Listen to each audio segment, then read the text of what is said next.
آج جس جگہ پر ہم موجود ہیں اس کو شہر خاموشاں کہتے ہیں، اور اس کے اندر لیٹے وہ تمام حضرات جن کی سوچیں جس طرح کے آج کل ہم سوچ رہے ہیں کہ ہمارے بغیر تو یہ کارخانہ نہیں چلنا، ہمارے بغیر تو یہ دنیا نہیں چلے گی، ہمارے بغیر تو یہ گھر کا نظام کیسے چلے گا. تو یہ سوچیں تھیں، لیکن آج وہ منو مٹی تلے سو رہے ہیں. اور اسی طرح ایک دن ایسا آنا ہے کہ یہ جو قبرستان ہے اس کا حصہ میں اور آپ بھی بننے والے ہیں. اس سے پہلے کہ ہم فکر آخرت کو کریں اور اپنی آخرت کی تیاری کر لیں. اور بڑے سارے ایسے لوگ ہیں کہ جو ایک دوسرے سے ناراض ہیں اور معافی بھی نہیں دیتے، اور کوئی معافی مانگنا نہیں چاہتا. اگر کوئی معافی مانگنا چاہتا ہے تو دوسرا معافی دینا نہیں چاہتا.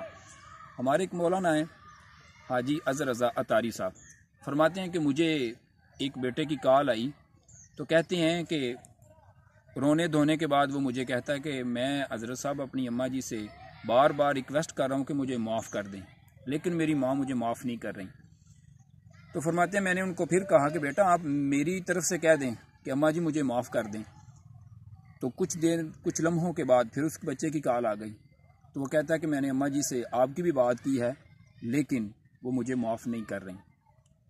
تو فرماتے ہیں میں نے بڑے حیران ہو کر اس بندے سے، اس بچے سے یہ پوچھا بیٹا کیا کہتی ہیں، کیا وجہ ہے، کس وجہ سے ناراضگی ہے، کیا کہتی ہیں آگے سے. تو وہ بچہ کہتا ہے حضرت وہ بولتی تو نہیں ہے. تو میں نے جب اس سے پوچھا کہ تو کس جگہ پہ موجود ہے کہ وہ تیری ماں تجھ سے بات ہی نہیں کرنا چاہتی، حالانکہ ماؤں کے دل تو بڑے نرم ہوتے ہیں، بڑے رقیق ہوتے ہیں. تو وہ روتے روتے مجھے اس نے کہا کہ ماں قاری صاحب میں نا قبرستان میں بیٹھا ہوا ہوں اور اپنی ماں کی قبر پر بیٹھا ہوا ہوں. تو میری ماں مجھ سے جب دنیا سے جدا ہوئی ہے تو اس وقت مجھ سے ناراض تھی. تو آج آپ کے کہنے پہ میں اس سے معافی مانگنے کے لیے وہاں پر حاضر ہوا ہوں، لیکن وہ آج مجھ سے کلام نہیں کر رہی. تو صاحبو، اگر میرے اور آپ سے بھی کوئی بندہ جدا ہے تو یہ نہ ہو کہ وہ قبر میں چلا جائے، منو مٹی تلے جا کے سو جائے، اور پھر ہم اس سے کلام کرنا چاہیں تو وہ ہم سے کلام نہ کرے. اس سے پہلے کہ ہم ان کو راضی کر لیں، ان سے معافی مانگ لیں اور ان کو معاف کر دیں. وہ بے شک والدین ہیں، وہ بے شک ہمارے اعزا و اقربا ہیں، کوئی بھی دوست ہیں، تو ان کے ساتھ محبت بھرے لمحوں کو گزارا جائے. اللہ کریم مجھے اور آپ کو عمل کی توفیق عطا فرمائے.